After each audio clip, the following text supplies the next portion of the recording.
السلام علیکم ورحمۃ اللہ وبرکاتہ۔ الحمد للہ رب العالمین والصلاة والسلام علی رسولہ الکریم وعلی آلہ وصحبہ اجمعین، اما بعد۔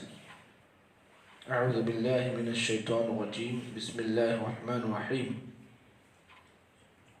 فإنما هي زجرة واحدة فإذا هم بالساحرة۔ محترم سامعین اکرام، بزرگوں، نوجوان بھائیوں، کل کے درس میں آپ حضرات کے سامنے کفار مکہ کے عقیدے کو بیان کیا کہ وہ لوگ جب بھی اللہ کے نبی صلی اللہ علیہ وسلم کے سامنے مرنے کے بعد دوبارہ اٹھائے جانے کا ذکر کرتے تو کفار مکہ اللہ کے نبی صلی اللہ علیہ وسلم کی اس بات کا مذاق اڑاتے اور کہتے کہ جب ایک آدمی کی ہڈیاں قبر میں گل جائیں گی تو اللہ تعالیٰ اسے دوبارہ کیسے زندہ کرے گا۔ اللہ رب العالمین نے قرآن مجید کی آیت سورہ یاسین میں اللہ نے فرمایا وَضَرَبَ لَنَا مَثَلًا وَنَسِيَ خَلْقَهُ قَالَ مَنْ يُحْيِي الْعِظَامَ وَهِيَ رَمِيمٌ۔ اللہ فرماتے ہیں انسان کی ہمت تو دیکھو کہ وہ ہمارے لیے مثالیں پیش کرتا ہے کہ ہم کیسے پیدا کریں گے، دوبارہ زندہ کیسا کریں گے۔ انسان کی حقیقت دیکھو، وہ ہمارے لیے مثالیں پیش کرتا ہے۔ وَنَسِيَ خَلْقَهُ، کیا اس نے اپنی خلقت کو بھول گیا جب وہ اپنے ماں کے پیٹ میں تھا اور ماں کے پیٹ میں صرف ایک لوتھڑے کی شکل میں تھا، گوشت کے ٹکڑے کی شکل میں تھا، ہم نے اس میں پھر ہڈیاں ڈالی، ہڈیاں ہم نے پروئی، کیا وہ اپنی خلقت کو بھول گیا؟ قال من یحیی العظام وہی رمیم، جبکہ وہ ایک گوشت سے ہڈیوں کا ایک بنا ہوا ایک چیز تھی، گوشت اور ہڈیاں ہم نے اس میں چڑھائی تھی، ابھی اس میں جان نہیں ڈالی تھی۔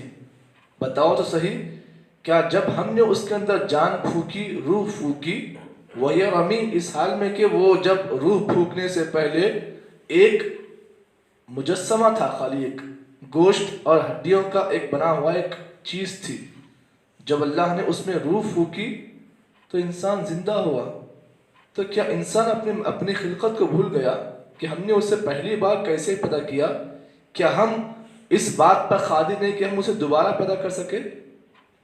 انسان ہمارے لیے مثالیں پیش کر رہا ہے۔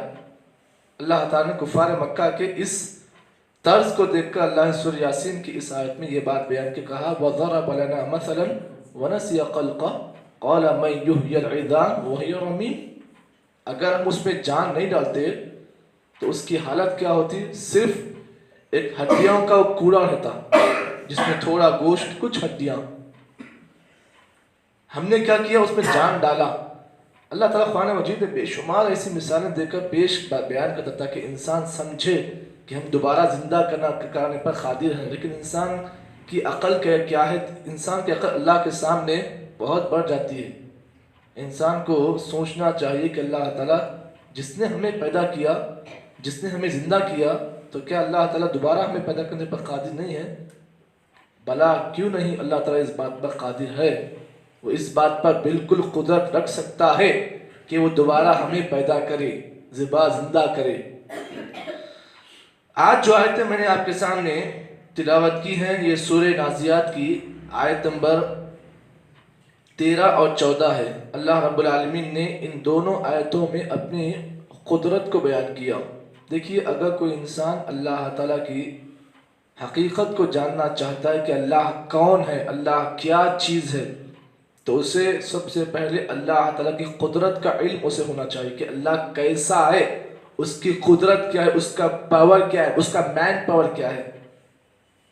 ہم لوگ اللہ تعالیٰ کی قدرت کو نہیں جانتے، اسی لیے اللہ تعالیٰ کو ہم سمجھتے جیسے سمجھنا ہے ویسے نہیں سمجھتے۔ ہم سب سے پہلے اللہ کو سمجھنے کے لیے اس کی قدرتوں کا علم ہونا چاہیے۔ اللہ تعالیٰ کی اس آیت میں اللہ نے اپنی قدرت کو بیان کیا۔ اللہ تعالیٰ کون ہے؟ فَإِنَّمَا هِيَ زَجْرَةٌ وَاحِدَةٌ، صرف اللہ تعالیٰ جب قیامت کے دن حضرت اسرافیل سور پھونکیں گے، پہلا سور، اس وقت اس سور کی آواز میں اللہ تعالیٰ کی ڈانٹ بھی ہوگی۔ سور تو اسرافیل پھونکیں گے لیکن ڈانٹ ہوگی وہ اللہ تعالیٰ کی طرف سے۔ وہ ایک ڈانٹ ایسی ہوگی کہ اس ایک ڈانٹ کی وجہ سے ساری مخلوق ایک ساتھ جمع ہو کر اللہ تعالیٰ کے پاس حاضر ہو جائے گی۔ اب سوچو، جو اللہ تعالیٰ اتنی خطرناک ڈانٹ والا ہے، جب وہ اللہ تعالیٰ انسان کا حساب کتاب لینے کے لیے اگر تیار ہو جائے تو سوچو انسان کا کیا بنے گا۔ اسی لیے اس اللہ تعالیٰ کی قدرت کو ہمیشہ یاد رکھیں کہ وہ اللہ تعالیٰ کیسا قادر ہے۔ تو یہ فَإِنَّمَا هِيَ زَجْرَةٌ وَاحِدَةٌ، اس میں یہی بات بتائی گئی ہے، جب حضرت اسرافیل پہلا سور پھونکیں گے تو اللہ تعالیٰ کی ایک ڈانٹ ہوگی، فَإِذَا هُمْ بِالسَّاهِرَةِ، جس کو سن کر سب لوگ ایک میدان میں اکٹھا ہو جائیں گے جس کا نام میدان محشر ہوگا۔ اللہ رب العالمین نے قرآن مجید کی آیت میں اس منظر کو پیش کرتے ہوئے فرماتے ہیں، یوم یدعوکم فتستجیبون بحمدہ وتظنون ان لبثتم الا قلیلا۔ ابھی ہمارے امام صاحب دوسری رکعت کے اندر ایک آیت آپ نے پیش کی کہ جب لوگوں کو دوبارہ زندہ کیا جائے قبروں سے تو لوگ کہیں گے کہ ہم لوگ صرف 1 گھنٹہ سوئے قبر میں، جبکہ حال کیا ہوگا، بہت سال سوئے ہوں گے قبر میں، لیکن جب انہیں دوبارہ زندہ کیا جائے قبروں سے تو وہ لوگ کیا کہیں گے اپنی زبان سے، ارے ہمیں کون اٹھایا، ابھی ہم سو رہے تھے، ہم 1 گھنٹہ سوئے، ہمیں اٹھا دیے۔ جبکہ سونے کا معاملہ کیا ہوگا، ایک لمبی مدت تک سوئے ہوں گے۔ اللہ تعالیٰ اس آیت میں یہی بات بیان فرماتے ہیں، یوم یدعوکم فتستجیبون بحمدہ، جس دن اللہ تعالیٰ تمہیں پکارے گا، اللہ کی ڈانٹ آئے گی، فتستجیبون بحمدہ، جس اللہ تعالیٰ کے خلاف تم دنیا میں بڑی بڑی باتیں کرتے تھے، فتستجیبون بحمدہ، تمہاری زبان سے صرف اس اللہ کی تعریف نکلے گی، وہاں پر کچھ اور نہیں نکلے گا اللہ کے خلاف، وہاں پر زبان سے صرف کیا نکلے گا، فتستجیبون بحمدہ، صرف زبانوں سے اللہ کی حمد جاری ہوگی، وتظنون ان لبثتم الا قلیلا، اور تم یہ گمان کرتے ہوگے کہ تمہیں اللہ تعالیٰ قبر میں کچھ دیر تک تمہیں اللہ نے آرام سے رکھا، نہیں، جبکہ اللہ کے نبی نے فرمایا کہ ایک سور سے دوسرے سور کے درمیان 40 سال کا وقفہ ہوگا، 40 سال ناٹ اے جوک، 40 سال کہتے ہیں لمبی مدت۔ جبکہ یہ لوگ کہیں گے قبروں سے اٹھنے کے بعد، جب انہیں قبروں سے اٹھایا جائے گا، یہ لوگ کیا کہیں گے، وَتَظُنُّونَ إِن لَبِثْتُمْ إِلَّا قَلِيلًا، ارے ہم تو قبر میں کچھ دیر تھے، یہ ہمیں کون اٹھا دیا؟ یہ کون اٹھائے گا؟ یہ اللہ تمہیں اٹھائے گا، اور تم سمجھو گے کہ تم قبر میں کچھ دیر سوئے تھے، نہیں، جبکہ تم 40 سال قبر میں سوئے تھے۔